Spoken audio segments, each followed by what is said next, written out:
Bismillahirrahmanirrahim. Yang pertama, memang biasanya pertanyaan masalah akikah ini akan mulai ramai di saat masuk hari korban. Ini banyak permasalahan. Permasalahan adalah kesalahpahaman fikih.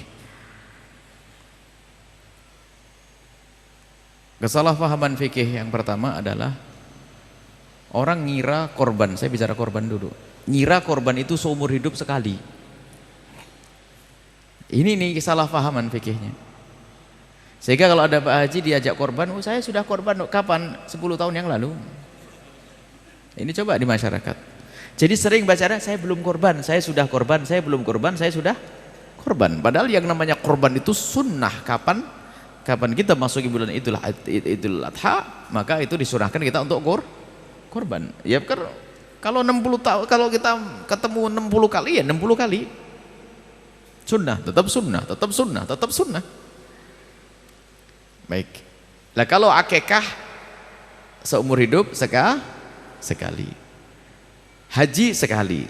Ini makanya korban itu dianggap kayak haji. Makanya sekarang itu kampung di Indonesia itu sedikit penduduknya. Sebab di satu dosa itu penduduknya cuman, kalau bisa ketahuan di hari raya penduduknya cuma 46. Dari mana tahunya? Kambingnya cuma 46. Berarti kan kambingnya 46, penduduknya cuma 46. Yang korban cuma 46 orang, yang lain nggak ngerti kalau korban itu sunnah baginya. Dan kalau orang sadar korban ini akan menabung, tidak membeli di waktu mahal, bisa jauh-jauh. Setelah bulan haji buar, beli untuk disembelih tahun depan. Sunnah setiap orang, sunnah ini ya. Setiap tahun. Baik, adapun masalah akikah itu disunnahkan dah. Kapan akikah itu disunnahkan? Dan siapa yang sunnah? Akikah disunnahkan atas orang tua. Jadi orang tua yang punya anak sunnah dia mengakikahi anaknya. Bukan saya ngakikahi abah, saya bukan saya ngakikahi. Jadi hakikah itu pada dasarnya adalah jika seorang bapak dikarunia oleh Allah putra seorang anak, maka sunnah bagi bapak bukan bagi anak.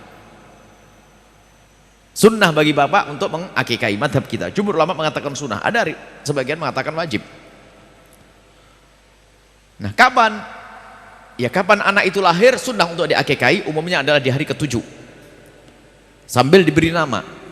Dan tujuan akikah adalah juga untuk memberitahu orang-orang dan juga sedekah agar anaknya dijaga oleh Allah. Kemudian memberitahu, jangan sampai kaget loh anak siapa begini kan gitu. Kalau hari ke-7 gak punya duit ya ditunggu hari ke-21. Ya gak punya ya kapan saja, tahun depan deh. Sampai kapan? Sampai anak itu balik, sudah haid bagi wanitanya, atau keluar mani di usia 9 tahun ke atas, atau seorang laki-laki sudah balik, sudah keluar mani, maka saat itu orang tua lepas, tidak dituntut dengan yang namanya korban akikah. Sudah berarti apa? Sudah kedaluarsa. Seperti sholat duha sunnah bagi ibu. Kapan? Mulai dari terbit matahari sudah meninggi sampai matahari kencang di atas, sebelum itu. Setelah kelewat ya sudah kelewat. Berarti kesunahannya kelewat sudah. Kesunahannya kelewat. Karena apa? Anakku sudah balik, aku belum sempat ngakikahi dia. Sampai di situ batasnya. Selagi dia belum balik, maka orang tua sunnah untuk mengakikahi. Kemudian pertanyaannya tadi, laki-laki 2 dicicil ya boleh sajalah. Dicicil boleh, sekarang aduh punyanya kambing 1 sembelih 1, nanti ada lagi sembelih lagi yang 2, boleh, nggak ada masalah. Kemudian ada masalah hakikah lagi. Jika seandainya anak kita sudah terlanjur balik, belum sempat kita akikahi, apakah boleh dia mengakikahi untuk dirinya sendiri? Ya boleh. Paling tidak itu jatuh sedekah, akikahi. Misalnya apa? Saya belum, mungkin orang tuanya ngomong, nah aku dulu malam larat fakir nak ya, jadi aku belum sempat ngakikahi kamu nak. Ya sudahlah, kalau begitu ya seorang bapak boleh memberikan kambing kepada anaknya, nak ini kambing, akikahlah untuk dirimu sendiri. Baik, ini boleh. Ataupun dia mencari kambing, saya belum akikah, agar dapatkan sunahan. Biarpun sebagian ulama mengatakan tidak jatuh akikah, tapi yang jelas dengan menyembelih kambing itu seperti sedekah, sudah dapat pahala. Jadi boleh mengakikah dirinya sendiri. Tapi tidak dituntut lagi secara sunnah seperti waktu duha sudah kelewat begitu. Ini adalah masalah akikah, boleh dicicil urusan akikah. Adapun masalah akikah dengan korban, nah ini loh ada saja masih berulang-ulang nih. Ini pertanyaan ini bukan hayalan, ada di masyarakat pertanyaan. Mana lebih dahulukan akikah atau korban? Akikah atau korban? Misalnya, saya belum diakikahi. Saya umur begini, umur tua begini, Tuhan. Belum diakikahi misalnya. Datang bulan haji, mana yang didahulukan, korban atau akikah? Ini pasti pertanyaannya tidak pernah ngaji. Yang tugas ngakikahi saya itu siapa? Abah saya sudah selesai. Lah korban ya saya korban, ngapain saya ngurus akikah? Nah, ini kadang-kadang pikir ini, belum akikah. Yang tugas ngakikahi saya adalah ayahanda saya. Kecuali begini bunyinya, saya mendapatkan anak, alhamdulillah mendekati bulan haji punya anak. Misalnya tanggal 3 Dzulhijjah punya anak. 10 Dzulhijjah itu ini mana kurban atau akikah. Ini kan begitu loh. Akikah tugas siapa? Tugas saya. Kurban untuk saya juga saya. Mana begini? Nah, ini masuk akal pertanyaan ini. Mana yang lebih dahulukan? Ditanya dulu, ente bakal punya duit lagi enggak nanti kalau akikahnya diundur sedikit? Oh punya, ya sudah korban aja sekarang, nanti akikah biar banyak yang disembelih nanti. Sebab kalau dijadikan akikah nggak bisa korban. Tapi kalau akikah tinggal mundur beberapa hari saja, nggak susah sebetulnya. Yang menjadi masalah tuh pertanyaan itu muncul karena orang menganggap korban itu seumur hidup sekali. Itu jadi korban, kalau ada orang belum diakikahi, korban adalah sunnah yang dikukuhkan. Adapun akikah bukan tugas saya, tugas abah saya. Kalau abah saya ternyata belum mengakikahi, ya karena tidak mampu. Memang itu dituntut, nggak ada. Kalau semua kullu mauludin marhunun bi akikatihi, semua bayi itu akan digadai dengan akikahnya. Kalau tidak diakikahi nggak bisa beri syafaat kepada bapaknya. Belum bapaknya melarat, nggak punya duit. Masa Islam apa ajaran sekejam itu nih? Ini kan salah fahamnya santri yang ngantuk kerjaannya ngeliwet tok. Belajar yang jangan merepotkan orang sederhana sebenarnya permasalahannya. Tapi ini pertanyaan saya sering setiap masuk kalau begini pasti setelah hari Idul Adha itu coba ini tahun depan itu ada lagi pertanyaan karena beliau pasti ditanya lagi kalau ustadz-ustadz di kampung itu. Banyak ini terulang-ulang. Saya jadi akikah adalah sunnah yang dibebankan oleh Allah kepada orang tua untuk mensyukuri anaknya. Adapun korban atau sendiri. Kalau saya punya anak, maka saya dan anak dan istri korban. Kalau 10, 12. Kalau ternyata punya satu, kalau punya satu saja, aduh nih satu keluarga cuma punya satu nih, lumayan satu. Seperti Nabi pernah dalam riwayat, Nabi menyembelih satu korban untuk keluarga, hadhi udhiyati wa ahli baiti. Ini adalah korban untukku dan keluargaku. Istilahnya sunnah kifayah.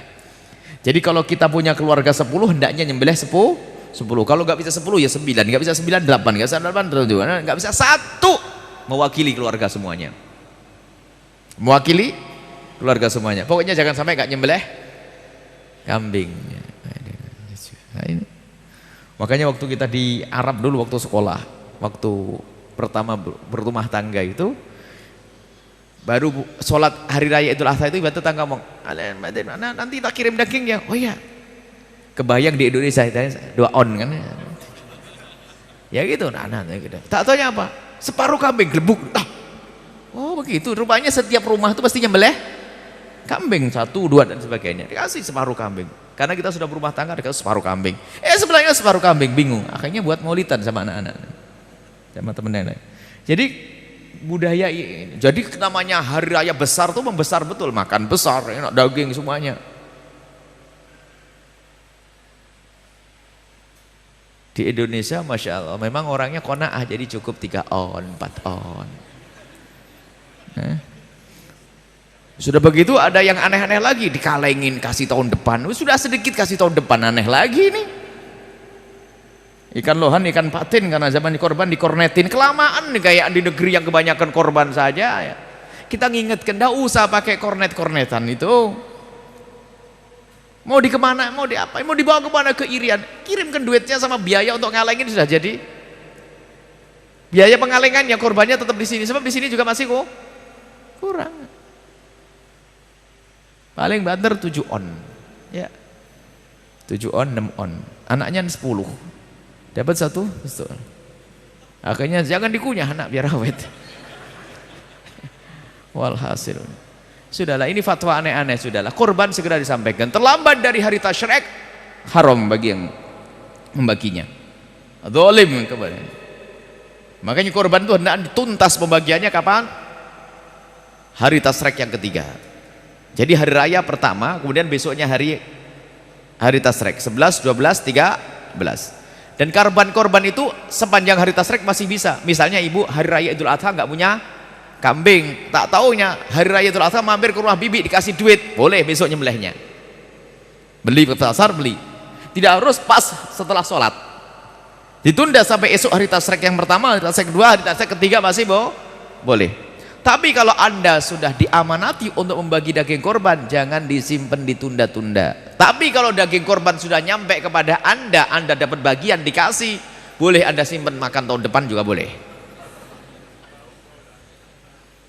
Tapi karena sudah dikasihkan kepada Anda. Tapi kalau Anda masih diamanati untuk membagi, jangan disimpan. Kemudian ada daging korban yang wajib sama yang tidak wajib. Ini juga salah di masyarakat. Kalau korbannya tidak nazar, korban itu sunnah semuanya pada dasarnya. Selagi tidak dijadikan nazar, nazar itu aku menjadikan daging ini untuk korban, dinadarkan untuk korban.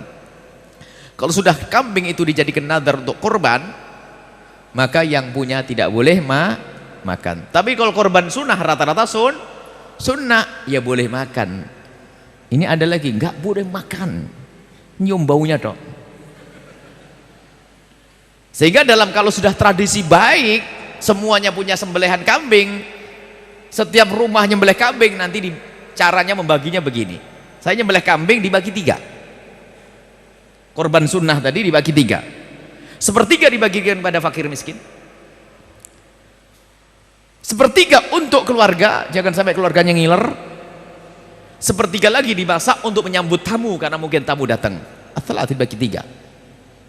Jadi boleh makan, jangan dikasih bulunya. Ada nggak boleh kata Masya Allah. Kalau nazar iya nggak boleh.